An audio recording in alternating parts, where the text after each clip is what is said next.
Não. Ai. Meu braço tá sem força.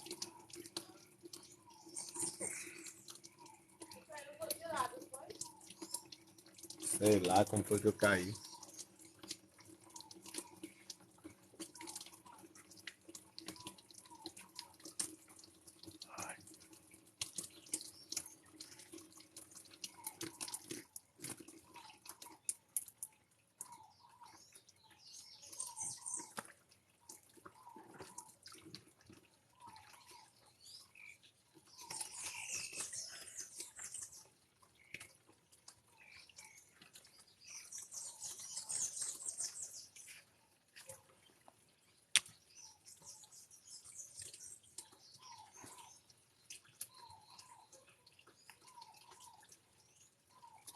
Eu também acabei de acordar. E você?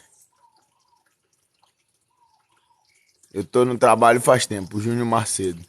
Tu trabalha de quê, brother? Tu tá no trabalho faz tempo. Fecha a água. Vai te danar, Ricardo, vai. Fecha a água. Olha o jeito que a água tá caindo, ó. Você tá vendo se a bacia tá cheia? Olha lá a bacia, tá cheinha, não tá?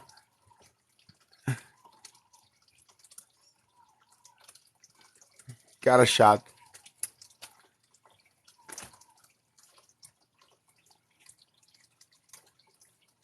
Eita, obrigado por seguir aí, viu?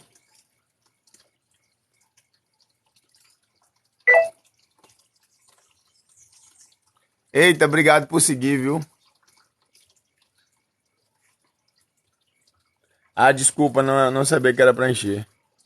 Ah, desculpa também, Ricardo. Eu não sabia que você não sabia.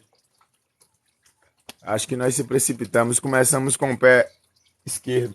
Não sei por que falam começamos com o pé esquerdo se tem pessoa que é esquerda, né? Feliz Páscoa, obrigado. E a Páscoa é para lembrar o quê? Da morte de Cristo, né? Hoje é Páscoa, pessoal? Vamos fazer uma leitura então da morte de Cristo? Tá bom? Qual é o melhor livro para ver sobre a morte de Jesus Cristo? Mateus, Marcos ou Lucas? Vamos lá, vamos fazer uma leiturazinha rapidola. Né? Sou canhoto, só começo com o pé esquerdo. Pois é, né? Se tu começar com o pé direito, começou errado. Eu também sou canhoto.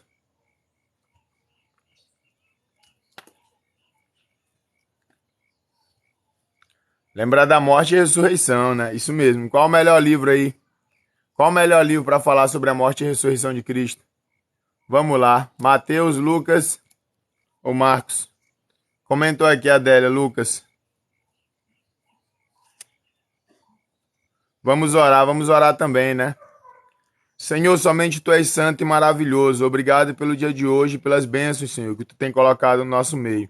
Obrigado também não só por isso, Senhor, mas também por ter nos feito forte durante as provações, por ter nos ajudado e por não ter deixado que as setas do inimigo chegassem à nossa casa. Protege-nos, Senhor, pois a nossa confiança é em Ti. Não confiamos nos homens, Senhor, nem confiamos em outro nome, senão no Teu, Senhor, e no nome do Teu Filho Cristo Jesus. Sempre guarda-nos, Senhor, e permita-nos estar contigo. Ajuda-nos a resistir às tentações do mal, hoje e sempre. Principalmente hoje, porque cada dia traz seu mal. Para que um dia nós possamos, Senhor, contemplar a Tua face e morar junto contigo na Tua morada celestial ou terrestre. Em nome de Teu Filho Jesus Cristo, eu te peço que nos escute, Senhor. Mas, acima de tudo, faça-se a Tua vontade e ensina-nos a fazer a Tua vontade. Amém. Lucas, vamos lá para Lucas, então. O que eu recebi do Senhor é o que eu mesmo entreguei. A missão dos 12. Acerca dos que seguem Jesus. A parábola da providência. Acerca dos escândalos. Zaqueu, o publicano. Jesus perante Pôncio Pilatos e Herodes.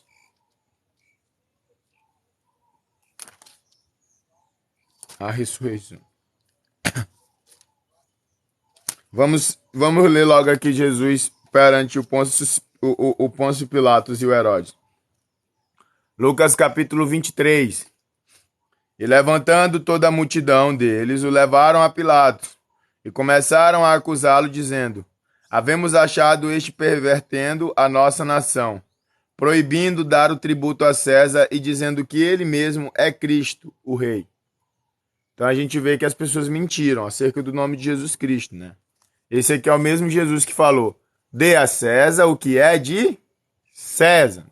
Dê a César o que é de César. E aqui estamos vendo acusando ele de proibir dar imposto para César. O mesmo Jesus que fala dê a César o que é de César está sendo acusado de proibir o povo a dar imposto, né? Por quê? Porque quando o inimigo quer nos acusar de alguma coisa, ele inventa. Ele não precisa de provas, ele cria provas, né? Ele inventa. Então aqui, vemos que Jesus sempre foi o Senhor que falou, ó, dê a César o que é de César e dê a Deus o que é de Deus. Jesus não foi contra governo humano, Jesus não fez rebelião, Jesus não fez revolução para tirar ninguém do poder, Jesus deu imposto, Jesus aconselhou o povo a cumprir com suas exigências diante da sociedade e mesmo assim ainda foi acusado de ir contra isso. Por quê? Porque Satanás é sujo. E Pilatos perguntou-lhe, dizendo, tu és o rei dos judeus? E ele respondendo disse-lhe, tu falou isso, tu disse. E disse Pilatos aos principais dos sacerdotes e à multidão, não acho culpa alguma neste homem. Mas eles insistiram cada vez mais, dizendo, alvoroça o povo, ensinando por toda a Judéia, começando desde a Galiléia até aqui. Então Pilatos, ouvindo falar da Galiléia, perguntou se aquele homem era galileu. E sabendo que era da jurisdição de Herodes, remeteu-o a Herodes, que também naquele dia estava em Jerusalém. E Herodes, quando viu a Jesus, alegrou-se muito, porque havia muito que desejava vê-lo, por ter ouvido dele muitas coisas, e esperava que lhe veria algum sinal. E interrogava-o com muitas palavras, mas ele nada lhe respondia. Sabe por que Jesus não respondia nada para Herodes, pessoal? Porque Jesus ele não ia por posição política ou posição social, tá entendendo? Jesus não pregava para aqueles que não queriam ouvir a palavra. Jesus não estava se importando com as pessoas que queriam apenas caçoar dele, tá entendendo? Herodes ele queria apenas ver Jesus. Ah, Jesus, faz um sinal para mim, eu sou importante, né? Como muitas pessoas hoje em dia querem ver acontecimentos, mas não para mudança, apenas para presenciar, como se fosse um circo, né? Observar algo novo, essa é a verdade. Como se Jesus Cristo fosse obrigado a suprir uma necessidade temporária de Herodes. Tá entendendo? É por isso que Jesus pregava mais para os simples, é por isso que Jesus pregava mais para aquelas pessoas que estavam na beira do desespero, porque aquelas pessoas estavam carentes da palavra. Mas aqui a gente vê um homem que quer apenas um sinal, né? E tem muita gente querendo apenas um sinal, não estão focados em mudança, mas querem ver milagre, entendeu? E estavam os principais dos sacerdotes e os escribas acusando-o com grande veemência. E Herodes com os seus soldados desprezou-o, e escarnecendo dele vestiu de uma roupa resplandecente, e tornou a enviá-lo a Pilatos. E no mesmo dia Pilatos e Herodes entre si se fizeram amigos, por diante andavam em inimizade um com o outro. E comovendo Pilatos os principais dos sacerdotes e os magistrados, e o povo disseram-lhes, haveis-me apresentado este homem como pervertor do povo, e eis que examinando na nossa presença, nenhuma culpa das de que os acusais acho neste homem, nem mesmo Herodes, porque a ele vos remeti, e eis que não tem feito coisa alguma digna de morte. A aparência de Jesus, o comportamento de Jesus não condizia com o que o povo dizia. Tá entendendo? O próprio Pôncio Pilatos analisou Jesus com seus próprios olhos. E ele não viu erro. Ele não viu isso que o povo dizia. Sabe por quê, pessoal? Porque quando as pessoas querem dizer que você é alguma coisa, não é todo mundo que vai ser convencido daquilo. Acusavam Jesus de coisas que o próprio Pôncio Pilatos viu que não era verdade. Tá entendendo? Eram acusações motivadas por ódio, por inveja, por ganância. Porque os saduceus, os fariseus, eles se sentiam inferiores na presença de Cristo. Porque Jesus era maior conhecedor da lei e isso incomodava eles. Porque Jesus também fazia maravilhas que eles jamais fariam. Jesus, ele curava, ele batizava, ele fazia milagre, ele ressuscitava. E isso nenhum fariseu nunca fez antes. O fariseu, ele conseguiu ler todas as escrituras de Moisés. Ele aprendeu tudo ao longo do caminho, mas ele nunca conseguiu fazer nada. Ele nunca conseguiu fazer uma maravilha. Os fariseus nunca conseguiram fazer um milagre. Os fariseus nunca conseguiram abrir os olhos de uma pessoa cega de nascença. Os fariseus nunca visitaram o tanque de Betesda para fazer alguém andar. Os fariseus nunca fizeram algo realmente importante. Eles nunca fizeram uma maravilha, eles nunca salvaram almas. Pelo contrário, eles condenavam as almas. Eles diziam que as pessoas não eram dignas. Eles afastavam as pessoas de Deus. Tá entendendo? E existem muitos fariseus nos dias de hoje. Não fazem diferença nenhuma. Não fazem nada. Tá entendendo? Não conseguem convencer com a palavra da salvação. Não usam a Bíblia para pregar. Não usam a Bíblia para salvar pessoas. Mas mesmo assim se incomodam com as pessoas que estão fazendo a diferença. Na minha live enche de fariseu. Na sua vida também vai encher de fariseu. Às vezes você está na igreja pregando e tem alguém rindo. Por quê? Porque aquela pessoa acha que pregaria melhor. Ou acha que cantaria melhor. Ou acha que faria tudo melhor do que você. Mas quem é que está fazendo? É ela ou é você? É você. Por quê? Porque a pessoa não tem interesse de mudar nada. Não tem interesse de salvar ninguém. Não tem interesse de pregar um verdadeiro evangelho. Mas mesmo assim se incomoda com o fato de você estar ganhando destaque.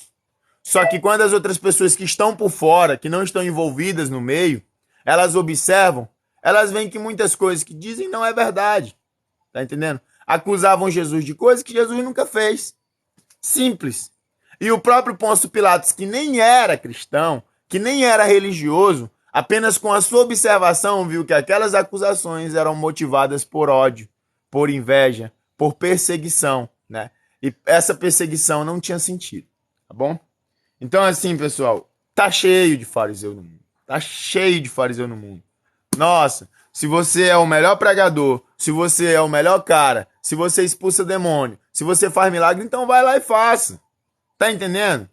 Isso aqui não é uma competição. Jesus Cristo deixou bem claro que nunca foi uma competição. Nunca foi. Tem gente que acha que é competição, mas nunca foi. Jesus falou assim, ó, a seara é muito grande, mas temos poucos trabalhadores. Pô, não foi eu que falei essa palavra, foi Jesus. Se a seara é muito grande e tem poucos trabalhadores, por que os trabalhadores da seara estão brigando entre si? Por que eles estão se matando? Por que estão querendo ser os caras, o bichão, né?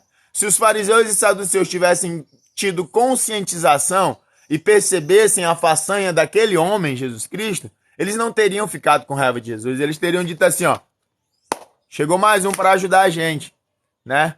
Chegou mais um para pregar a palavra. Chegou mais um para falar da verdade. Chegou mais um para levar o povo para Deus. Mas não. Eles viram como uma competição.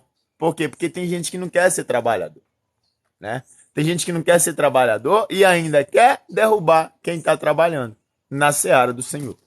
Então não é uma competição não, brother. Eu vou falar aqui na moralzinha para vocês. Inclusive que estão na live, né? Que estão achando muito ruim eu estar aqui pregando. Que vocês que vão falar, vai capinar um quintal, talvez, ou vai fazer outra coisa, ou tu não tá sabendo pregar a Bíblia da maneira certa. A seara é grande, brother. Tá entendendo?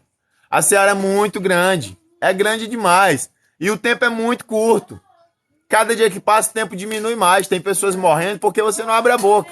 Tá entendendo? Então, assim, pregando certo ou pregando errado, aos seus olhos, eu estou pregando. Tá?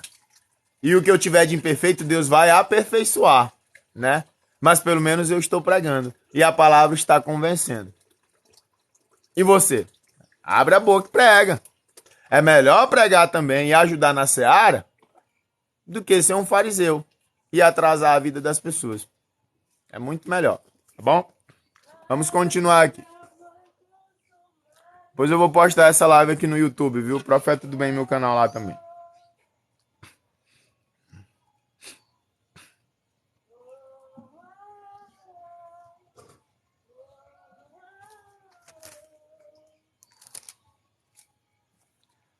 Era-lhe necessário acusar, não nós presente nenhuma culpa que acusa este homem. Versículo 15. Versículo 15 do capítulo 23. Nem mesmo Herodes, porque ele vos revestis. que não tem feito coisa alguma digna de morte. Castigá-lo-ei, pois, e soltá-lo-ei. E era-lhe necessário soltar-lhes um detento, por ocasião da festa. Mas toda a multidão clamou a uma, dizendo: fora daqui com este, e solta-nos Barrabás. Barrabás foi lançado na prisão por causa de uma sedição feita na cidade e de um homicídio. Falou, pois, outra vez Pilatos, querendo soltar a Jesus. Mas eles clamavam em contrário, dizendo: crucifica-o, crucifica-o. Então ele pela terceira vez lhe disse: mas que mal fez este homem? Não acho nele culpa alguma digna de morte. Castigá-lo-ei, pois, e soltá-lo-ei. Mas eles instavam com grandes gritos, pedindo que fosse crucificado. E os seus gritos e os dos principais dos sacerdotes se redobravam. Então Pilatos julgou que deveria fazer o que lhes pediam, e soltou-lhe o que foi lançado na prisão por uma sedição e homicídio, que era o que pediam, mas entregou Jesus à vontade deles. Isso aqui deixa bem claro que a voz do povo nunca vai ser a voz de Deus. Tem pessoas que falam: a voz do povo é a voz de Deus. Mas nunca que foi desse jeito, né? Nunca que foi desse jeito. Tem pessoas que seguem a massa. Tem pessoas que vêem um grupo de gente correndo e corre junto. Por quê? Porque tem momento que o homem deixa de ser humano e deixa de ter consciência e age por instinto. Você tá entendendo? E aqui a gente vê uma massa de pessoas seduzidas por líderes religiosos da época, sendo incentivados a pedir que Jesus Cristo fosse morto, enquanto um homicida foi libertado. A voz do povo nunca vai ser a voz de Deus. Tem gente ruim nesse mundo. Tem gente que só quer ver o caos. Tem gente que tá vendo uma briga, filma e ainda brinca: ei, vai morrer. Tem pessoa que vê alguém gorfando sangue no meio da estrada e não consegue nem virar a cabeça da pessoa pra pessoa não morrer sufocada com o próprio sangue. Mas bota no WhatsApp. Tem pessoas assim. Não estão nem aí pra ninguém. Aqui a gente vê as pessoas sendo incentivadas a pedir que Jesus Cristo morra. Por quê? Por nada. Talvez porque as pessoas queriam continuar indo para os templos, queriam continuar tendo a amizade dos fariseus. Pilatos, eu sei, que condenou Jesus porque ele queria ser amigo de César. Se ele condenasse Jesus, sendo que Jesus... Se ele negasse condenação, sendo que Jesus foi acusado de ser inimigo de César, esse homem está falando que não pode dar imposto, a cabeça de Pilatos rolaria. Mas e o povo? Né? O povo queria estar continuando indo para os templos. O povo queria continuar tendo aplauso dos fariseus. O povo queria continuar estar naquela rodinha lá, ó. Então tem muita gente que não admite uma verdade por medo de perder alguma coisa. Uma posição simples. Porque todo mundo vai morrer um dia, isso é um fato. Né? Se Pôncio Pilatos tivesse mesmo essa consciência de que ia morrer um dia e iria se encontrar com Jesus Cristo, ele não teria matado Jesus. Em outro livro, mostra a própria mulher de Pôncio Pilatos chegando para ele falando: olha, eu tive pesadelos por causa desse homem. Então Pôncio Pilatos também estava sendo convencido. Lucas não deixa bem claro aqui. Lucas ele não especifica, né? Lucas não especifica, Lucas é mais direto. Por quê? Porque Lucas escreve acerca do que ouviu. Já Mateus escreve acerca do que viu. Mas tem outro livro aí de um dos evangelhos de Cristo que deixa bem claro o trabalho que Jesus teve com Pôncio Pilatos. Jesus estava tentando meio que converter Pôncio Pilatos no processo. A mulher de Pôncio Pilatos foi usada para falar com ele: ó, Pôncio Pilatos, eu tive um pesadelo por causa desse homem. Então Pôncio Pilatos teve todos os motivos do mundo para não ser o consumador daquela ordem. Jesus ia morrer na cruz, era necessário, mas não precisava ser Pôncio Pilatos. Tá entendendo? Pôncio Pilatos poderia ter se convertido. Entrou para a Bíblia como um exemplo negativo, assim como Balaão também entrou. Por quê? Ele entrou como um exemplo de alguém que preferiu ser amigo de César do que amigo de Deus. Tá entendendo? Por quê? Porque tem pessoas que preferem a amizade do patrão do que a amizade de Deus. Tem pessoas que preferem a amizade do mundo do que a amizade de Deus, né? Então, assim, tem pessoas cristãs que aceitam se envolver com corrupção porque tem medo de sair do emprego, porque tem medo de ser demitido, porque precisa de dinheiro. Tem pessoas cristãs que fazem coisas que não agradam porque tem medo das consequências por não fazer, entendeu? Então, assim, Pôncio Pilatos não era uma pessoa ruim. Pôncio Pilatos era uma pessoa muito boa, mas muito boa mesmo. Você tá entendendo? Pelo menos aqui, o que a Bíblia mostra, né? Ele era ruim com a população, mas nesse momento ele era um homem justo, tá? A história de Pôncio Pilatos é assim, ele era uma pessoa ruim com a população em que ele vivia, que dominava. Israel era dominado naquele tempo pelos romanos. Mas aqui com Cristo, o julgamento de Pôncio Pilatos tem tudo para ser um julgamento justo e verdadeiro. As pessoas falam, Jesus mentiu, e Pôncio Pilatos fala, não vejo mentira nenhum nele. É verdade? Mas ele tinha medo de perder a amizade do César. Da mesma maneira que tem pessoas que se corrompem com medo de perder a amizade do seu patrãozinho. Tem pessoas que roubam porque tem medo de perder a amizade na sua empresa. Tem pessoa que se corrompe porque tem medo de passar fome, né? Tem pessoa que faz meio mundo de coisas absurdas porque tem medo, por necessidade. Tem pessoas que vendem um corpo porque tem medo de ficar sem dinheiro. Ficar sem casa, sei lá. Tem muita gente aí que prefere César do que Cristo. Essa é a verdade. Porque Pôncio Pilatos não queria crucificar Cristo. Tem outro evangelho aí, eu não lembro se é o de Mateus, se é de João, não sei, que inclusive Pôncio Pilatos lava as mãos. Ele fala, eu lavo minhas mãos desse sangue. Então ele está falando assim, eu não quero fazer parte disso. Mas ele fez. Você está entendendo? Porque Jesus estava na responsabilidade dele. Ah, tinha que acontecer assim. Não, tinha que acontecer dessa forma. Isso era um trabalho de salvação. Jesus Cristo estava tentando convencer até diante da morte. Tá entendendo? Da mesma maneira como Pedro também estava convencendo as pessoas, mesmo diante dos tribunais, do Sinédrio, diante dos líderes daquela época. Tá entendendo? Mas Pôncio Pilatos não quis ser convencido, porque ficou com medo de perder sua posição política. Da mesma maneira que tem muita gente aí que não é convencido por Cristo totalmente, porque tem muito medo. Ah, mas eu tenho que parar tantas coisas que eu faço. Ah, mas eu tenho que parar de roubar mesmo, eu tenho que parar de adulterar, eu tenho que parar de mentir. Eu tenho que parar de pegar uma pontinha aqui na empresa. Eu tenho que parar de fazer uma maracutaia com o meu patrão. Eu tenho mesmo que ser totalmente íntegro. Tem que ser totalmente íntegro. É isso, é ser amigo de César. Tá bom?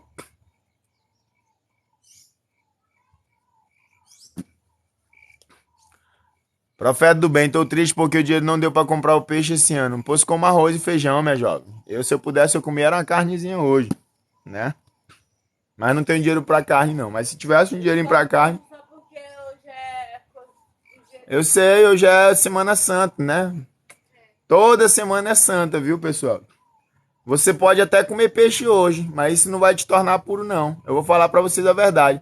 Você come peixe hoje, e aí vai continuar tratando seu vizinho mal. Vai continuar falando mal das pessoas, vai continuar pecando. E aí? A santidade está só no alimento. Jesus Cristo falou, o que contamina não é o que entra na boca. O que contamina é o que sai da boca, né? Então eu tô vendo muita gente se preocupando com o pecado hoje da comida. Eu não posso comer carne hoje porque é pecado. Mas as pessoas vão beber uma pinguinha hoje à noite, não vai? Vai rebolar rabo em algum lugar, não vai? Os maluquinhos vão ostentar na madruga, vai ou não vai? Vai, entendeu? Então assim, hipócrita, né? É hipocrisia, né? O que contamina não é o que entra na boca, é o que sai dela. Então tem muita gente hoje que vai pecar de várias maneiras, mas por incrível que pareça, não quer comer carne. Só peixe.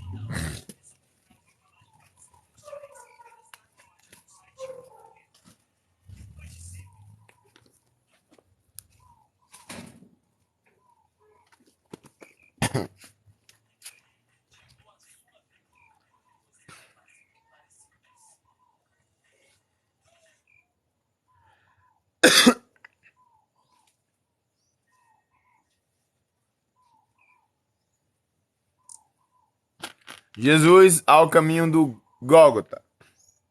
E quando iam levando, tomaram um certo Simão, sirineu, que vinha do campo, e puseram-lhe a cruz às costas, para que a levasse após Jesus. Olha só, aparece Simão sirineu. Versículo 26 do capítulo 23.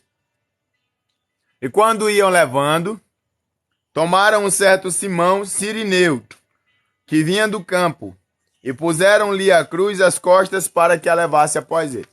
Existia uma lei em Roma que era o seguinte: Se os responsáveis pelo aquele detento perdessem o detento, quem é que pagava? Vai, pessoal, quem sabe comenta aqui na live, tá bom?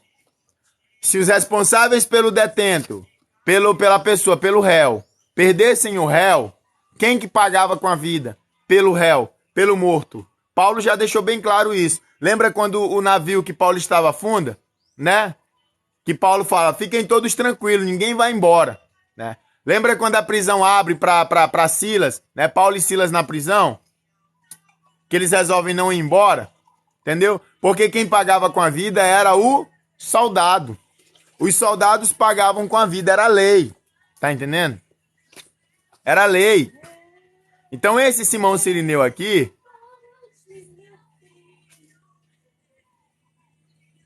esse Simão aqui, ele ajudou Jesus não porque ele era bonzinho. Ele foi obrigado pelos soldados. Ô, gente, os soldados mandam um homem ajudar Jesus, os mesmos soldados que estão açoitando Jesus. Essa é muita bipolaridade, né? Vamos espancar Jesus, vamos açoitar ele e depois vamos chamar um homem para ajudar. Isso é sadismo. Entendeu? Isso é sadismo. Então vamos entender aqui. Esse Cirineu aparece na história para ajudar Jesus porque Jesus está fraco demais. Jesus apanhou demais. Jesus tinha que levar apenas a cruz para o Calvário. Mas espancaram Jesus durante o caminho. O que estão fazendo com Jesus aqui é exalando nele todo o ódio. Os soldados estão com ódio por algum motivo, né? Estão com mais ódio de Jesus do que estariam com ódio de Barrabás ou de qualquer outro. Então eles estão espancando Jesus, eles estão açoitando Jesus, eles estão deixando Jesus no estado de quase morte, entendeu? E por isso que eles chamam Simão Cirineu para ajudar. Porque se Jesus morrer antes do Gólgota, antes da cruz, quem tem que pagar por essa vida é os soldados. Então os soldados fazem isso ainda se preocupando com suas próprias carnes, né? Com eles próprios, com suas próprias cabeças. Eita, se Pôncio Pilato descobre o que nós fizemos, porque não tinha sido dada autorização para espancar Jesus dessa maneira. Jesus apanha antes e depois teria que ir para onde ia ser crucificado. Mas os soldados, eles jogam em Jesus toda a fúria, todo o ódio. Eles começam a deixar Jesus muito fraco. E é por isso que Simão Cirineu aparece. Tá bom?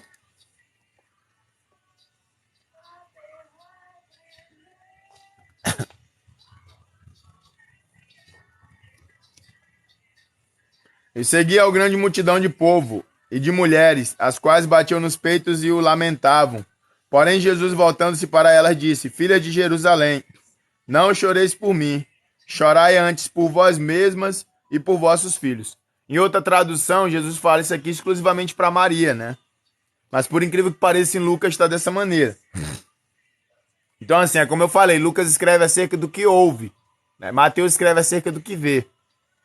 Então, assim, quando Jesus fala, filha de Jerusalém, não chorem por mim, chore primeiro por vocês e por vossos filhos. Essa passagem aqui é para quem? É para aquelas mulheres? É. E para quem mais?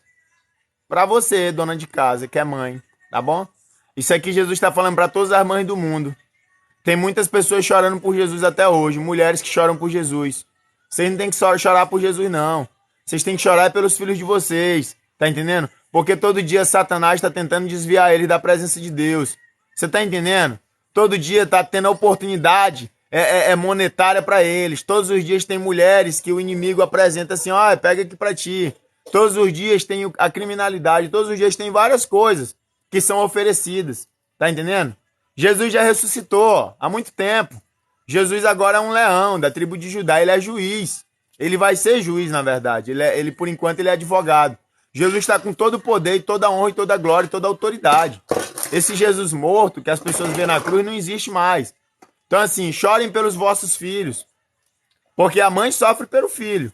E o seu filho é que está sendo, seduzido todos os dias para ir para o caminho das trevas. Tá entendendo? Todos os dias tem pivetinha entrando para criminalidade, para coisa errada aí. Todos os dias o inimigo está seduzindo essa juventude. Esses molecote aí que quer dinheiro fácil. As meninas também estão sendo seduzidas, entendeu? Tá entendendo? Então é por isso que vocês têm que chorar. Vocês têm que chorar pelos filhos de vocês. Não é por Jesus, não. Jesus já tá de boa. Jesus tá bem, tá com o Pai. Tá tranquilo. Mas os filhos de vocês é que estão sendo seduzidos todos os dias. Por isso que as mães estão sempre chorando. Por isso que tem mãe que tá sempre de joelho. Por causa dessa palavra aqui, ó. Filhas de Jerusalém, não chorem por mim. Chorem por vocês e pelos vossos filhos. Tá bom?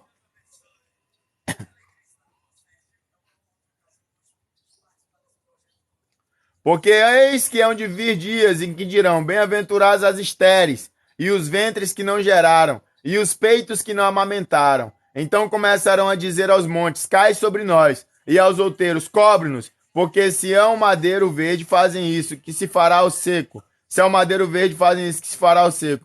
Também conduziram outros dois, que eram malfeitores para com eles mortos. Tem uma profecia aqui no meio dessa palavra. A crucificação.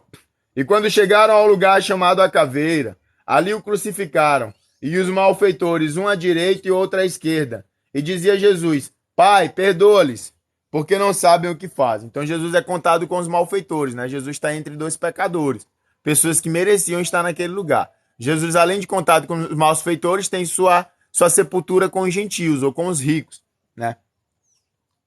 Porque não sabem o que fazem. Repartindo as suas vestes, lançaram sortes. E o povo estava olhando, e também os principais zombavam dele, dizendo aos outros, salvou, salve-se a si mesmo. Dizendo aos outros, salvou, salve-se a si mesmo.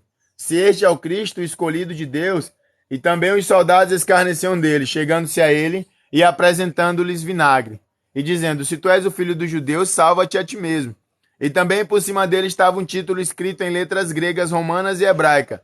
Este é o rei dos judeus. Quem escreveu esse título aqui foi o próprio Pôncio Pilatos. O livro de Lucas não mostra, né? Inclusive, Pôncio Pilatos é odiado por ter escrito esse título aqui. Esse é o rei dos judeus, né? Esse é o rei dos judeus, o filho de Deus. Esse é o Cristo, o rei dos judeus. Por que Pôncio Pilatos escreveu isso? Porque Pôncio Pilatos de fato acreditava nisso. Pôncio Pilatos acreditou sim. Pôncio Pilatos acreditou que Jesus de fato era quem dizia ser. Pôncio Pilatos só não teve coragem para seguir Jesus e mudar. Porque para ele mais valia as coisas materiais momentâneas do que algo mais futuro, algo vindouro. E aí o que aconteceu aqui, né? A gente observa essa passagem e a gente vê como o inimigo é sujo. Pessoal, se Jesus Cristo subisse na cruz, seus braços fossem apregados, seus pés também, e ele não morresse e descesse da cruz, Satanás tinha vencido. Sabe por quê? Porque o inimigo ele não trabalha só perseguindo. O inimigo também trabalha afrontando, provocando. Vocês querem um exemplo? O Will Smith perdeu tudo por causa do tapa que ele deu naquele cara lá, no maluco lá do Chris lá. Entendeu? Justamente quando o Will Smith resolveu que Deus estava chamando ele para uma coisa grande. Não é interessante? O discurso do Will Smith é, Deus está me chamando para algo muito grande. Obrigado pelos presentes. Deus está me chamando para algo muito grande. Então o Will Smith decidindo mudar, Satanás vai e muda a estratégia, provocação. Tá entendendo? Então assim, o inimigo trabalha perseguindo, mas também trabalha provocando. A questão era, Jesus tinha que morrer na cruz para que nós tivéssemos oportunidade de salvação. Mas Satanás não queria deixar isso acontecer, mas nem a pau. Você tá entendendo? Nem a pau. Essa é a verdade. Então, quando Jesus está lá, na cruz, o inimigo ainda está provocando ele, porque Jesus tem poder. Você está entendendo? Quando o Satanás aparece no capítulo 4 de Lucas e fala, se tu é o filho de Deus, transforma esta pedra em pão, Jesus podia ter feito isso. Por que Jesus não fez? Por causa da pergunta. Se tu é o filho de Deus, claro que eu sou o filho de Deus, por que eu vou transformar em pão? Entendeu? Não foi, ó, transforma essa pedra em pão aqui. Não, foi, se tu é o filho de Deus. E aqui Satanás continua com a mesma técnica, né? Provocação. É a mesma coisa que você tá andando na rua, alguém te provoca, você a brigar. Ou na live aqui, as pessoas com comentários, sei lá o que as pessoas comentam. Tem uma galera aí com comentário maldoso, que não tem nada a ver, que tenta provocar a gente a sair do foco. Ou a falar alguma coisa que eles querem que a pessoa fale. Eles querem que a pessoa fale. Querem que a pessoa xingue, querem que a pessoa perca o controle. É isso que eles querem, então eles provocam. Tá entendendo? E Satanás não ia ficar feliz com Jesus morrer na cruz, porque se Jesus morresse na cruz, estaria consumado. Não é à toa que Jesus Cristo fala, Pai, eu entrego minha alma nas tuas mãos. E aí Jesus fala, está consumado e cai. Por quê? Porque a morte é a consumação do pacto. É a consumação da nova aliança. Enquanto Jesus estava vivo, ainda existia esperança para o inimigo. Porque ele fez o primeiro Adão cair. Jesus Cristo simboliza o segundo Adão.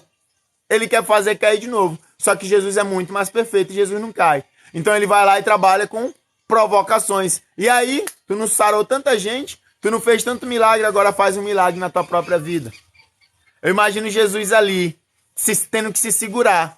Ele sabe que pode fazer aqueles milagres. Ele sabe que podia sair da cruz a hora que ele quisesse. Mas ele tinha que se segurar. Por quê? Porque ele entende a artimanha do inimigo. Então tem hora, meu amigo, que você sabe que você tem potencial. Entendeu? Ai, tu não é o doidão mesmo, faz isso aí. Você sabe que você consegue. Ai, tu não é o cara, tu não é... Você tem que se segurar. Por quê? Porque tem momento que você faz aquilo para ajudar as pessoas, mas tem momento que o inimigo te provoca a fazer, né? Para que você saia da linha, saia do eixo. Se Jesus Cristo flutuasse daquela cruz e tirasse os pregos, ordenasse aos anjos para lhe salvar, e mesmo que até matasse seus inimigos ali, Satanás teria vencido. Por quê? Porque Jesus tinha que morrer na cruz. Ele tinha que derramar o seu sangue pela humanidade. Entendeu? Tinha que ser consumada a sua morte, para que ele pudesse ser ressuscitado no terceiro dia. Só que o inimigo não desiste. Entendeu? Então essa aqui é a primeira provocação. A Bíblia ainda vai apresentar mais uma provocação. E um dos malfeitores, olha só, a segunda provocação. E um dos malfeitores, que estava pendurados, blasfemava dele, dizendo: se tu és o Cristo, salva-te a ti mesmo e a nós. Observa uma coisa, quando o apóstolo... Já foi o café, foi? Eu vou querer um copo, por favor. Quando o apóstolo Pedro, ele fala assim: mesmo, Senhor, que todos te abandonam, eu não vou te abandonar. Quando o apóstolo Pedro fala, não vou deixar tu morrer na cruz, que Jesus fala assim, aparta-te de mim, Satanás. Entendeu? É o quê? É o inimigo ali usando ele. Eu lembro que meu celular caiu no rio. Meu celular caiu no rio, domingo passado. Um amigo meu chegou pra mim, me abraçou, bêbado, e falou assim, ó, bebe porque a bebida forte é pros amargurados de vida. Faz meses que eu não bebo. Faz anos que eu não fumo. Tá entendendo? Então assim, o inimigo ele se aproveita das suas fraquezas. Ele se aproveita da sua situação momentânea. De fato, eu estava amargurado. E ele sabia. Então ele usa alguém para tentar nos convencer a fazer aquilo que não agrada a Deus. Vai, bebe, porque a bebida forte é para os amargurados de vida. Eu falei, não, brother, desculpa, eu não quero. E aqui a gente vê Jesus Cristo na cruz e alguém falando, ah, se tu é o Filho de Deus mesmo, sai daqui e tira nós. Se Jesus Cristo não tivesse uma mentalidade forte, se ele realmente não tivesse tão focado na questão de fazer a vontade do Pai, ele poderia estar, que nada, vocês estão achando o quê? Que eu tô mentindo? Tá achando que eu tô mentindo? Pois pega aqui, ó. Pô, eu tirava todo mundo da cruz.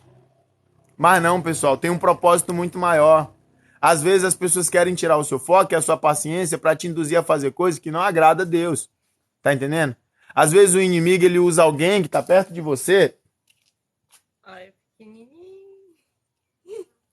para te convencer a pecar. Acha bom, não? Acho. Às vezes ele usa um amigo, às vezes ele usa... Enfim, às vezes ele usa até alguém que tá sofrendo junto com você. Você tá entendendo?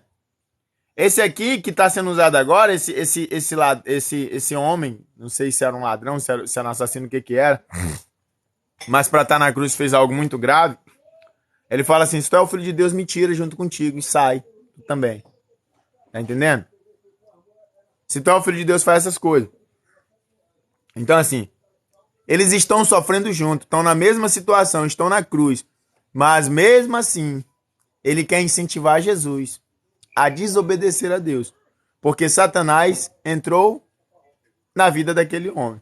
É Satanás que está falando naquela boca ali, ó. É Satanás que está induzindo aquele homem a falar aquilo. Então, tem muitas vezes que você não percebe. Você acha que o capiroto, né? Ele tem que aparecer na sua frente. Não, ele não precisa aparecer na sua frente. Ele não trabalha se mostrando com chifre, naquela feição horrível que você imagina. Satanás é oportunidade, pessoal. Oportunidades de desobedecer a Deus. Toda oportunidade de desobedecer a Deus é Satanás. Você está entendendo? Toda oportunidade de ir contra o que agrada a Deus é Satanás. E ele sempre trabalha fazendo essas oportunidades em meio à sua fraqueza. Às vezes uma mulher está com problema de frieza sexual lá, e aí o inimigo vai e joga uma mulher na sua frente, que vai te dar bola, que vai te dar atenção.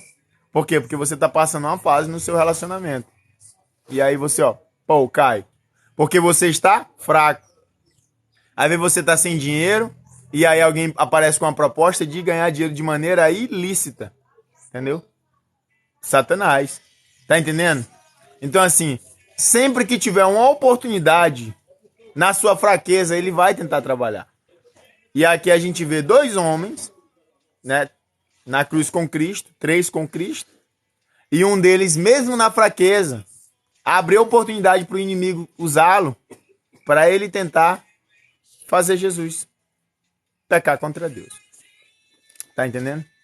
Então assim, cuidado com a sua fraqueza. Cuidado com as oportunidades. Porque você vai ter muita oportunidade para desobedecer a Deus. E todas essas oportunidades de desobedecer a Deus é Satanás. Tá bom?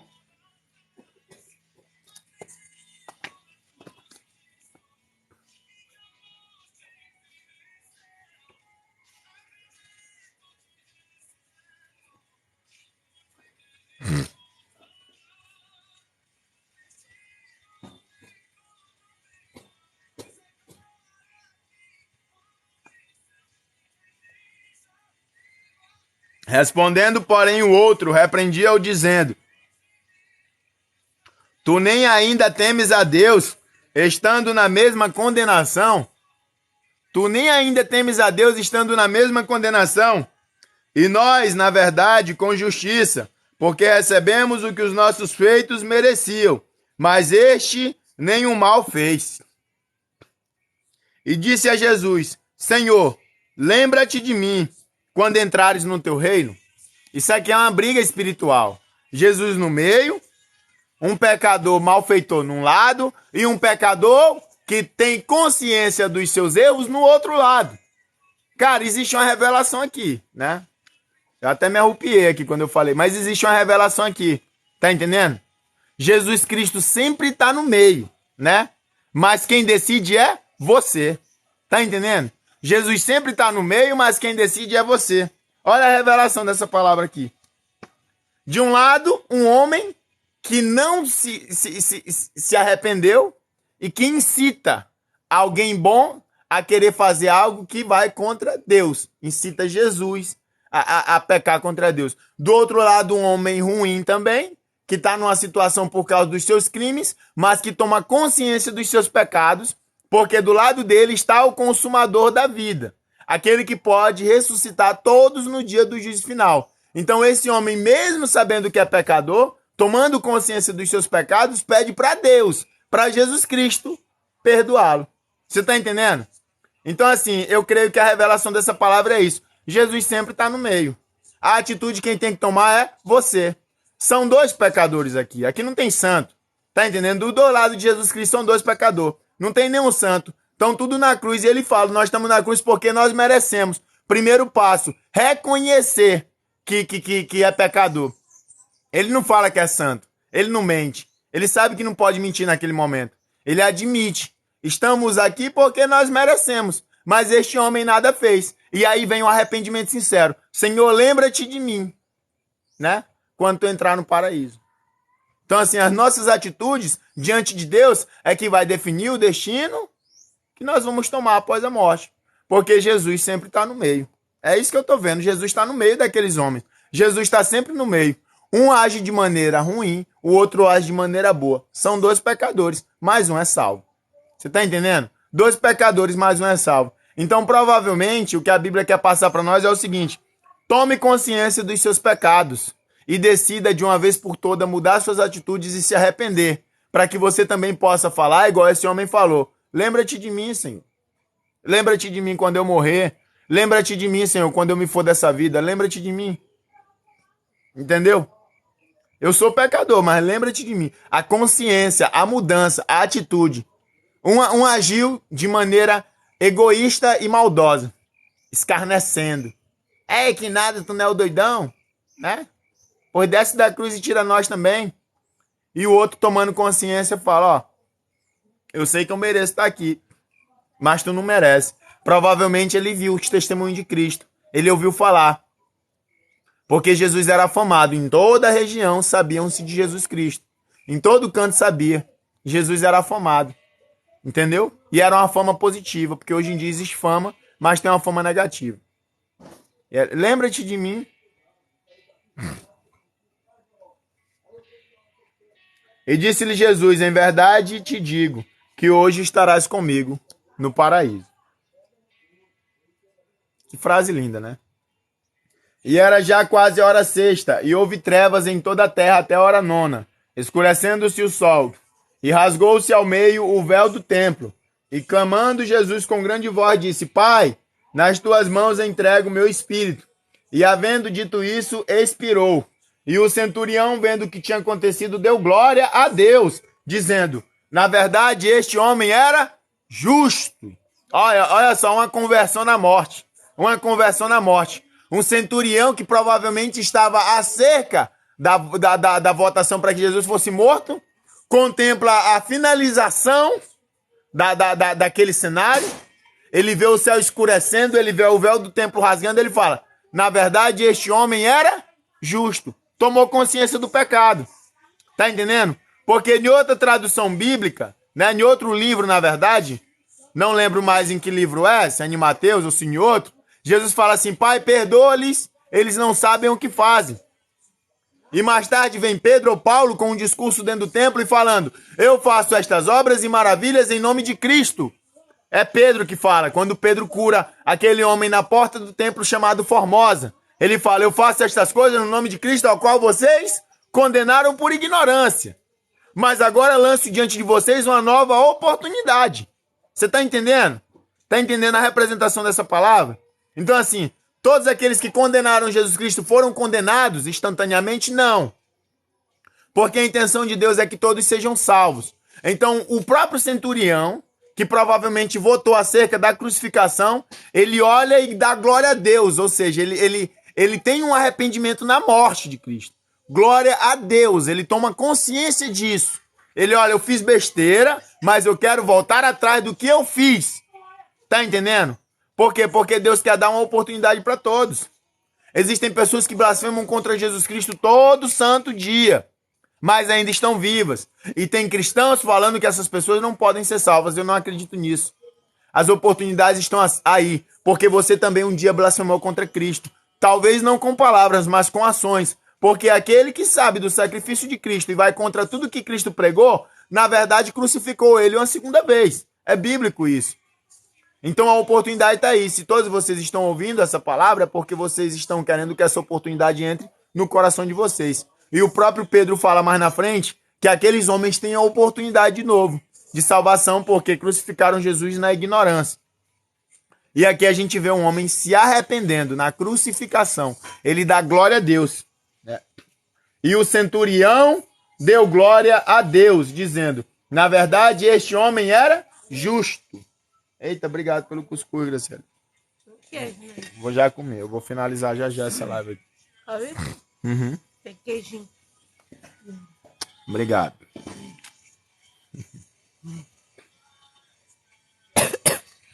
E a multidão que se ajuntou a este espetáculo, vendo o que havia acontecido, voltava batendo nos peitos. E todos os seus conhecidos e as mulheres que juntamente o haviam seguidos, desde a Galiléia, estavam de longe vendo estas coisas.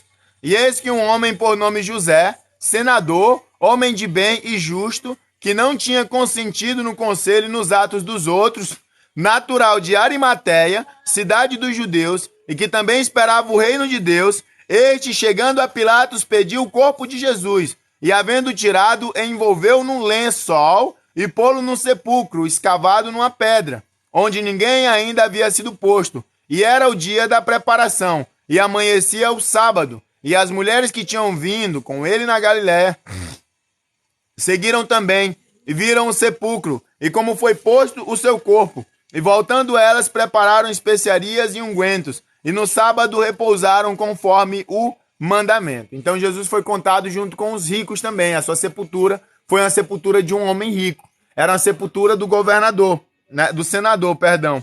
Entendeu? José. Inclusive, se eu não me engano, é José de Arimateia, o nome dele, né? É José, natural de Arimateia. Para que se cumprisse a palavra do livro de Isaías, que fala que sua sepultura foi com gentios. Entendeu? Gentios por quê? Porque eram homens que não tinham conhecimento da palavra, mas abriram o seu coração para a oportunidade. Gentio eram os povos que viviam naquelas regiões, mas também tinha muitos homens de classe superior, de maneira capital, homens ricos que eram considerados gentios. Tá entendendo? Jesus Cristo nunca falou que um rico não vai entrar no reino de Deus. Porque aqui a gente vê um homem rico, que a Bíblia deixa bem claro que ele era um homem que também era participante do reino de Deus. Então José de Arimateia fazia tudo para agradar a Cristo, para que ele pudesse ser salvo. Entendeu? Então Jesus Cristo nunca falou que um rico não vai entrar no reino de Deus. Quem falou isso está mentindo. Jesus Cristo falou que era mais fácil um camelo passar por um fundo de uma agulha do que um rico entrar no reino de Deus. Jesus falou que não é fácil um rico entrar no reino de Deus, mas não falou que é impossível. Por que é difícil? Porque tem muitas pessoas que idolatram o dinheiro, né? O dinheiro é o seu Deus. E aí acabam vivendo uma vida em que o próprio dinheiro não consegue salvar essas pessoas, né? Chega um momento que o dinheiro não consegue pagar. O dinheiro não paga o amor, o dinheiro não paga por algumas doenças sem cura. Dinheiro é bom, mas não salva vidas, tá? Entendeu? Dinheiro ajuda, dinheiro tira de situações complicadas, mas o dinheiro não salva a vida, tá bom? Se você paga um médico para lhe operar, ainda assim você tem que confiar que o médico vai operar bem, que você vai ser sarado. E existem doenças que você tem que esperar um milagre, né? E o único que dá o milagre, no meu ponto de vista bíblico e cristão, é Deus. Entendeu? Algumas pessoas tratam como sorte, mas no momento de desespero as pessoas se apegam no lado espiritual.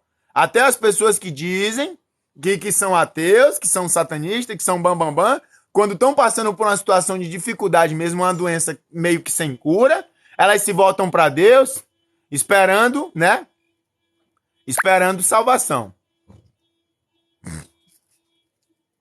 E por que você tá pedindo dinheiro na vaquinha? Porque eu tô precisando de uma casa, né, Cecília? E aí, quem puder me ajudar, tá um link no meu perfil do TikTok. Tá entendendo? Dinheiro é bom, mas não salva ninguém, tá? Entendeu? Dinheiro te ajuda aí pros melhores hospitais, pras melhores coisas. Você tem que usar o dinheiro como seu escravo, não como seu senhor, né? A garotinha aqui quis me provocar aqui, mas enfim, eu vou responder. Eu estou pedindo dinheiro na vaquinha porque eu estou precisando comprar uma casa. Essa casa não é minha, tá bom? Mas eu tenho certeza que se fosse uma questão que o dinheiro não pudesse pagar, eu não iria me apegar ao dinheiro, iria me apegar a outra coisa, né? Se fosse, por exemplo, a enfermidade, né? Eu ia pedir para Deus me sarar. Tenho certeza disso. Eu também peço para Deus me dar uma casa. Mas a gente também tem que fazer a nossa parte. Até gente rica faz vaquinha. Por que eu, que sou pobre, não posso fazer? O TikTok é meu, o link da biografia eu posso colocar o que eu quiser, não é roubo, perante a lei isso não é errado, então eu fiz. Pronto, tá bom? Tá respondido aí, querida. Vamos lá. Então é isso. Por exemplo, Steve Jobs. Steve Jobs, ele viveu uma vida só buscando dinheiro. E ele morreu de uma doença que o dinheiro não conseguiu sarar. Né? Entendeu? Viveu uma vida buscando dinheiro e morreu de uma doença que o dinheiro não poderia sarar. Capítulo 24. A ressurreição.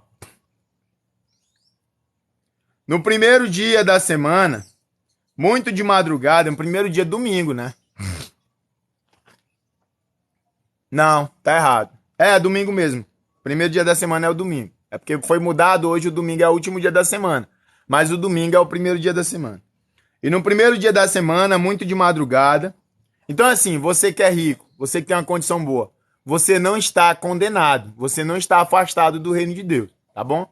Desde que você saiba que o dinheiro vai servir para você fazer viagem, o dinheiro vai servir para você comprar casa importante, mas o dinheiro não é o seu Deus, tá ok? Então em tudo dê graças ao Senhor. Se você ganhou mais dinheiro, dê graças a Deus. Se for de maneira lícita, claro, né? De maneira lícita, né? Sempre dê graças a Deus, entendeu? Mas não faça do dinheiro o seu Deus. Não faça do dinheiro sua última esperança, tá ok? o dinheiro serve, mas ele não é o seu Deus, tá? Então, assim, se os trabalhadores trabalharem e Deus não estiver no meio, em vão trabalham. Se o médico operar e Deus não estiver no meio, em vão o médico opera. Porque o médico, ele faz o trabalho dele, ele aprendeu porque Deus nos fez igual a ele. Então, assim, homem e mulher, Deus fez de maneira igual. O que isso significa? Se Deus é criador, nós também criamos. Se Deus sabe das coisas, nós também aprendemos. Então, o homem tem conhecimento para buscar, para aprender. Não é à toa que o homem já está começando a fazer clonagens, né? Que inclusive fizeram clonagem de animais, mas não foi para frente. Por quê? Porque isso é meio que uma afronta à criação. Talvez por isso aquela ovelha morreu de maneira tão prematura, entendeu? Mas o homem vai experimentando, porque o homem tem o dom da criação. O homem pode criar tanto para o bem quanto para o mal. Então Deus permite que os médicos tenham conhecimento. Nem todo médico é ateu, tem médico que crê em Deus. Não é verdade? Então é isso aí. Mas assim, tratar como seu Deus não é certo. Tá bom?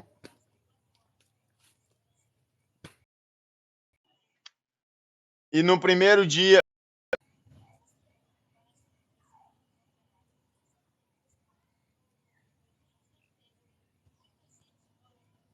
Dinheiro você comprar mansão. Meu brother, o dinheiro você comprar mansão mesmo, né? Coisa linda, né? Muito legal mesmo, bonito. Bela atitude, né? Dinheiro compra mansão, né? Dinheiro também paga um tratamento do câncer. Mas o dinheiro cura o câncer? Assim, né, brother? Entendeu? Assim, tem coisas que o dinheiro não compra. É isso que eu tô querendo falar pra você, tá bom? Dinheiro paga um tratamento de câncer caro, paga. Mas a cura é garantida, não. Então a esperança é Deus, não é verdade? Tem coisa que a esperança é Deus, tá? Se não fossem essas coisas, os homens seriam egoístas demais. Se o dinheiro comprasse, pagasse, curasse tudo, o homem não precisava mais de Deus. Então eu creio que tem doenças que não tem cura, né? Tem coisas que não tem cura, tem coisas que o dinheiro não compra, justamente para que as pessoas tenham consciência. Que às vezes é bom você se apegar, dobrar os joelhos e falar, tentei tudo com dinheiro, não deu, e agora? Agora eu quero um milagre, entendeu? Então não é errado ter dinheiro, não. Se for de maneira lícita, não é errado ter muito dinheiro. A Bíblia nunca abominou esse tipo de coisa, não. Eu só tô querendo dizer que você não pode se apegar totalmente nisso. Fazer disso o seu foco de vida, tá ok? Então assim, vamos para uma representação bíblica? Vamos, né? Aquela mulher que estava com fluxo de sangue há 12 anos, ela tinha dinheiro? Tinha. Ela fez tudo com dinheiro? Fez. Ela gastou todo o seu dinheiro com os médicos. Por quê? Porque ela queria pagar a cura. Porque é isso que a pessoa tem que fazer mesmo. Se a pessoa puder ir num dentista pago, a pessoa vai. Se a pessoa puder ir num médico bom, vai. Eu mesmo gastei R$ 500 num dente esses dias. Entendeu? Você acha que eu orei pra Deus me dar outro dente ou sarar meu dente? Não. Isso o dinheiro podia fazer. Tá entendendo? E eu consegui o dinheiro. É isso que eu tô tentando explicar. Mas tem coisa que o dinheiro não consegue. Entendeu? Tem coisa que o dinheiro não consegue. Simples assim. E aí você tem que deixar o dinheiro e se apegar no material, no espiritual. Né? Tem momentos que você vai com o material, mas tem momentos que você se apega no espiritual. Dê a César o que é de César e dê a Deus o que é de Deus. Então assim, Deus quer adoração. Deus quer que as pessoas se voltem para ele. No tempo de Elias teve um rei que foi procurar outras coisas em vez de ir direto em Deus procurando cura. E aí acabou morrendo. Tá entendendo? Então tem muitas pessoas que vão por outros caminhos procurando cura. Tem pessoa que perde o marido e vai num terreiro pagar pro marido voltar em 3 dias. Não é verdade? Tem pessoas... Obrigado, Edson. Tem pessoas que querem segurança, compram uma pistola, compram uma cerca elétrica e mesmo assim ainda morrem. Entendeu? Então, assim, o dinheiro serve para muita coisa. Mas o dinheiro não salva. É isso que eu tô tentando explicar. O dinheiro serve para muita coisa, mas o dinheiro não salva. Então aqui a gente vê José de Arimateia, um homem muito rico, mas que mesmo assim tinha consciência que o dinheiro não ia salvá-lo. Então ele se voltou para Cristo. A Bíblia não fala que ele ficou pobre. A Bíblia fala que ele se voltou para Cristo, né? Se voltou para Cristo e começou a praticar a caridade. A gente vê também Zaqueu. Zaqueu tinha muito dinheiro, mas Zaqueu, quando conversou com Cristo, ele viu que talvez parte do dinheiro dele não era imerecido. E aí ele doou metade para os pobres e falou, se eu tiver roubado alguém, eu vou devolver 4 vezes mais. Então dinheiro é bom, mas dinheiro não salva. É isso que eu estou tentando falar. Tá? Serve muito, ajuda. Se você for rico, melhor ainda. Use seu dinheiro para ajudar as pessoas, né? Você não precisa doar metade do que você tem para os pobres, mas se você tiver pelo menos consciência que alguém está precisando de uma cesta básica, que alguém está precisando de um cobertor e você pode ajudar, se você pode, ajude, não tem problema nenhum não. Dessa maneira você já está fazendo um pouco para Deus, né? A possibilidade de você ser salvo é muito maior.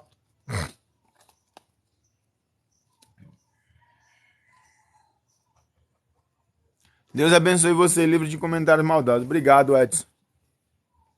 Muito obrigado mesmo.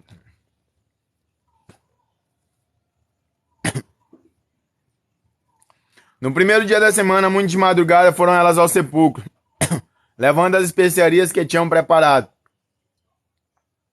E acharam a pedra no sepulcro removida. E entrando, não acharam o corpo do Senhor Jesus. E aconteceu que, estando elas perplexas a esse respeito, eis que pararam junto dela 2 varões com vestes resplandecentes.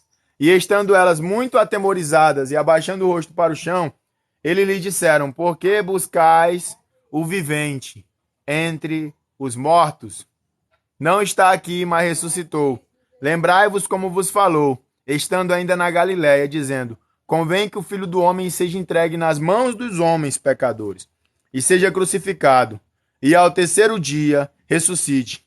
E lembraram-se das suas palavras, e voltando do sepulcro anunciaram todas estas coisas aos 12, a todos os demais. E eram Maria Madalena, e Joana, e Maria, mãe de Tiago. E as outras que com elas estavam, as que diziam estas coisas aos apóstolos. E as suas palavras lhe pareciam como desvario, e não as creram. Pedro, porém, levantando-se, correu ao sepulcro, e abaixando-se viu só os lençóis ali postos, e retirou-se admirado consigo sobre aquele caso. Aqui a gente vê atitudes, entendeu? Atitudes. As pessoas falham, as pessoas pecam.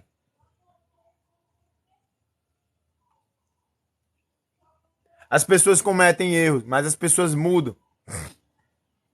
Enquanto os apóstolos estavam incrédulos, Pedro foi o primeiro a tomar atitude.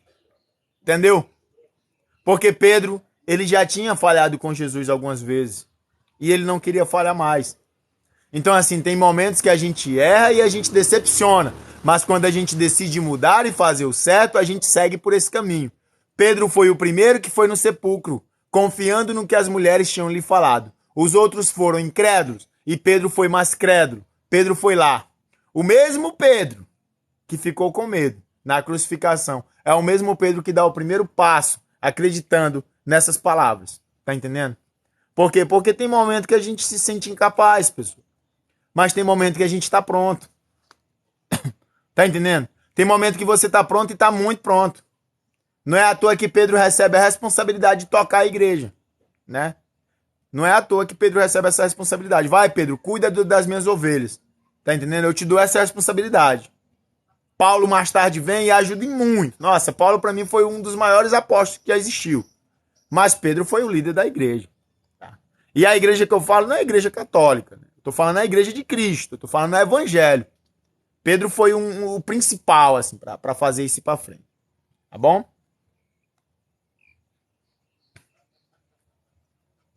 E eis que no mesmo dia iam 2 deles para uma aldeia que distava de Jerusalém. 60 estádios, cujo nome era Emaús. Iam falando entre si de tudo aquilo que havia sucedido. E aconteceu que, indo eles falando entre si, fazendo perguntas um ao outro, o mesmo Jesus se aproximou e ia com eles. Mas os olhos deles estavam como que fechados, para que o não conhecesse. E ele disse: que palavras são essas, que caminhando trocais entre vós?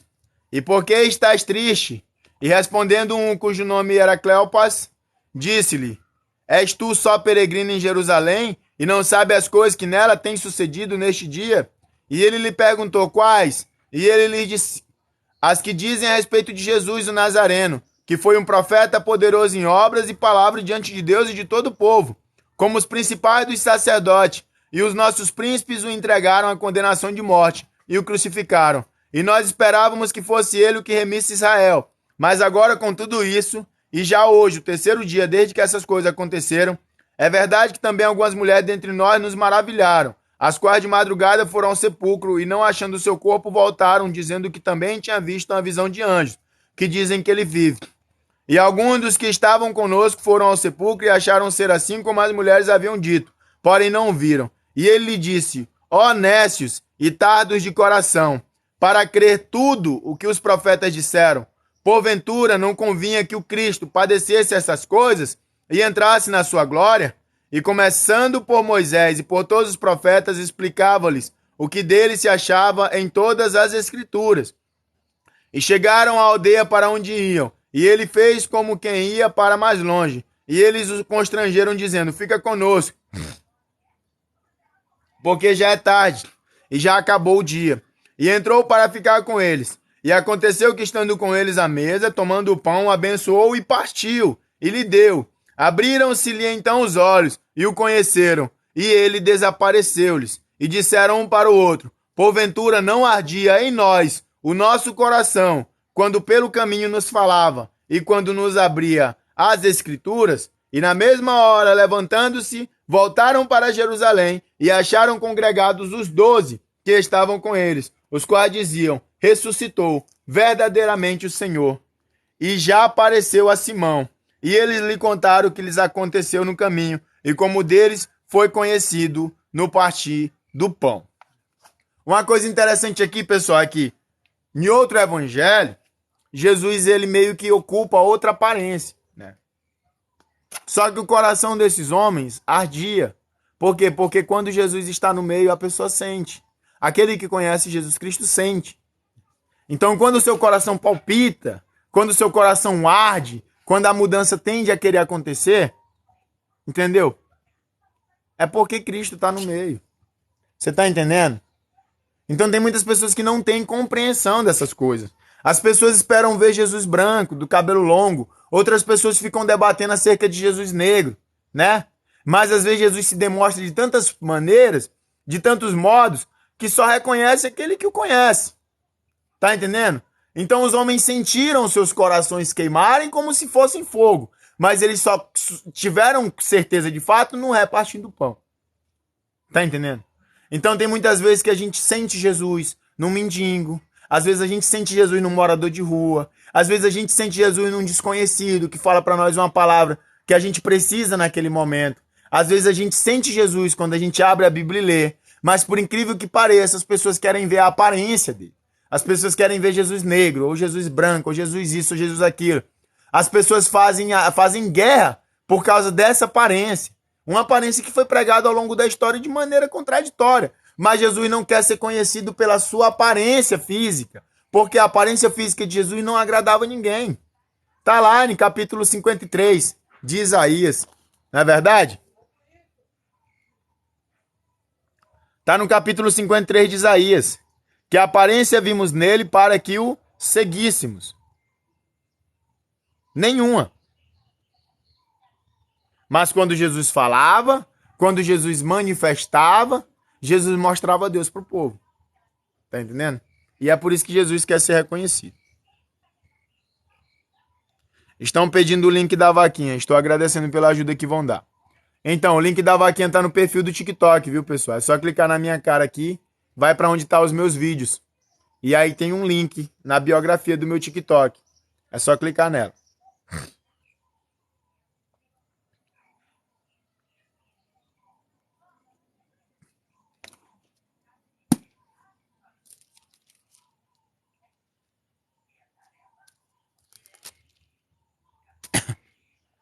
Versículo 36.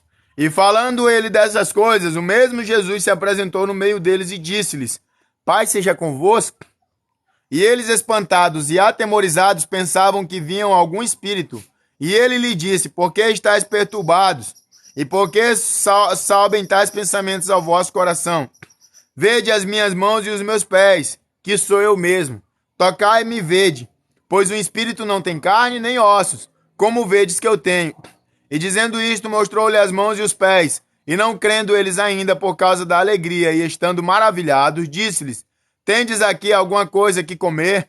Então eles apresentaram-lhe parte de um peixe assado, e um favo de mel, e o que ele tomou e comeu diante deles. E disse-lhes: São estas as palavras que vos disse, estando ainda convosco.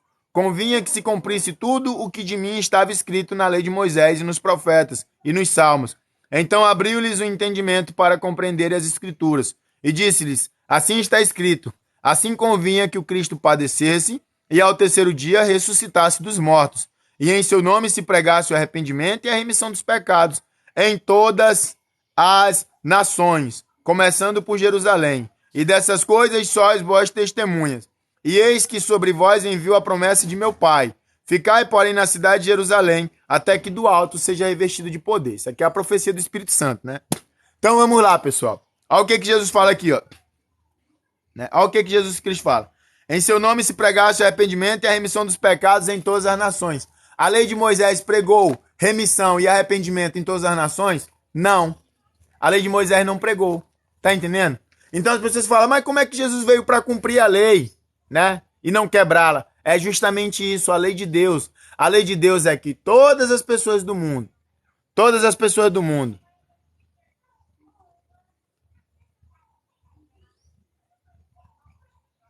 tivessem a oportunidade de ouvir Jesus Cristo. Tivessem a oportunidade de alcançar a salvação, de alcançar o céu. Tá entendendo? A lei de Moisés era limitada. A lei de Moisés não encaixava eu nem você. A lei de Moisés só encaixava os filhos de Jacó. Os sagrados 12 filhos de Jacó. Que eram realmente bons filhos, tirando Simeão e Levi. Simeão e Levi eram 2 psicopatinhos. Entendeu? Mas a lei de Moisés não nos encaixava. Então Jesus quis falar, era necessário que isso acontecesse para que o meu evangelho fosse pregado em todas as nações. Para que se cumprisse a profecia que Deus, a promessa que Deus fez para quem? Para Abraão. Abraão, em teu nome será chamado todas as nações da terra. Abraão, teus filhos herdarão a terra. Abraão, entendeu? Então assim, os gentios não tinham oportunidade. Essa oportunidade veio com Cristo. Essa é a nova aliança. A nova aliança ministrada por Cristo e entregue aos apóstolos. Sacaram? E levou-os fora até Betânia, e levantando as mãos abençoou. E aconteceu que, abençoando-os ele, se apartou deles, e foi elevado ao céu. E adorando eles, tornaram com grande júbilo para Jerusalém. E estavam sempre no templo, louvando e bendizendo a Deus. Então é isso, essa é a verdadeira Páscoa, né? Tenhamos consciência disso. O Cordeiro de Deus, né? Que entregou sua vida. Jesus não morreu, Jesus entregou sua vida. Existe uma diferença enorme entre ser morto e fazer um sacrifício. O sacrifício é quando você dá sua vida por alguém ou por algo que você acredita, que você crê, entendeu? Então Jesus entregou sua vida por nós, ele acreditou em nós. Ele acreditou que nós ouviríamos o seu evangelho, que nós daríamos atenção às suas palavras. Isso é um sacrifício, tá bom? Agora, homicídio é quando alguém mata outra pessoa, suicídio é quando alguém se mata sem razão alguma, só por desespero, enfim. Agora, sacrifício é quando você dá a sua vida por alguém. A gente já viu vários sacrifícios ao longo da história. Mães dando sua vida por seus filhos, não é verdade? A gente já viu pessoas dando suas vidas pelas suas religiões, entendeu? Inclusive, teve um morador de rua que fumou seu último porronca, eu me esqueci o nome dele. E aconteceu há muito tempo já isso, eu acho que vocês já viram um vídeo, e ele foi pra cima de um assaltante que tava mantendo uma mulher refém, se atirou contra ela, o assaltante matou ele, mas a mulher foi salva. Inclusive dizem que a mulher não foi nem no velório do cara, né? Pra você ver, pra agradecer. Mas isso é um sacrifício, tá bom? Sacrifício é quando você tá todo dia se matando, às vezes num emprego que você não quer, para que o seu filho não passe fome, para que a sua mulher não morra de fome. Isso também é sacrifício. Tá? Então Jesus Cristo ele sacrificou sua vida por todos nós, de maneira como nenhum outro sacrificou antes. Ninguém queria fazer isso. E Jesus fez. Tá bom? Então essa é a verdadeira Páscoa. Comam os seus ovos de coelho de chocolate aí e tudo mais, né? Assistam filmes de Hollywood sobre coelhos também, se quiserem. Mas nunca se esqueçam que a Páscoa é isso. A Páscoa ela é um dia para lembrar do que Jesus Cristo fez por nós. Tá bom? Então, antes de você ir para a festa, beber sua cachaçinha, pense um pouco no que Cristo fez para você. Antes de você querer fazer maldade no dia de hoje, né? Pense um pouco no que Jesus Cristo fez por você. Não foi fácil, pessoal. Tá entendendo? Por muitas vezes Jesus chorou, por muitas vezes Jesus dobrou o joelho e pensou, Senhor, se possível, passa de mim esse cálice. Mas Jesus foi e voltou atrás e falou, não, seja feita a tua vontade. Por quê? Porque não foi fácil. Foi muito difícil. Satanás, ele exagera demais. Ele é muito maldoso, né? Ele está sempre rugindo como um leão. Então Jesus sofreu e não foi pouco, Jesus sofreu muito para que você tivesse a oportunidade não dessa vida terrena, né, mas de uma vida acima dessa, para que a morte não fosse o fim, para que tivesse uma esperança. Então, antes de você resolver agir com os seus impulsos, antes de você sair nos dias de hoje para fazer mal para alguém, antes de você sair nos dias de hoje para atrair a sua esposa ou o seu marido, antes de você sair nos dias de hoje para fazer qualquer coisa que desagrada a Deus, pense no que Jesus fez, tá? É difícil fazer o bem? É difícil fazer o bem. É complicado às vezes? É complicado, tá entendendo? Mas é necessário se esforçar. É isso que nos define como ser humano. É agir por consciência e não por impulso, tá? Então essa é a verdadeira Páscoa. Eu vou desligar a live agora, 413 pessoas, tá bom? Eu gostaria que vocês pudessem me acompanhar nas minhas outras redes sociais. Eu tenho o Instagram, Profeta do Bem, né? Profeta do Bem. Se vocês pudessem me acompanhar lá, eu ficaria muito agradecido. Eu tô querendo chegar em 3 mil seguidores lá. Eu tenho também um YouTube, Profeta do Bem. Eu preciso de 4 mil horas no YouTube para monetizar o YouTube. Se vocês pudessem me acompanhar lá também, eu agradeceria muito. O YouTube é só conteúdo evangélico. Inclusive, essa live vai ser repostada depois no YouTube, tá ok? E quem puder também, clica no link do meu TikTok, tem um link na minha biografia, e dá uma olhada lá numa campanha que eu tô fazendo para comprar uma casa, tá bom? Dê uma olhada lá. Faz oração para encerrar.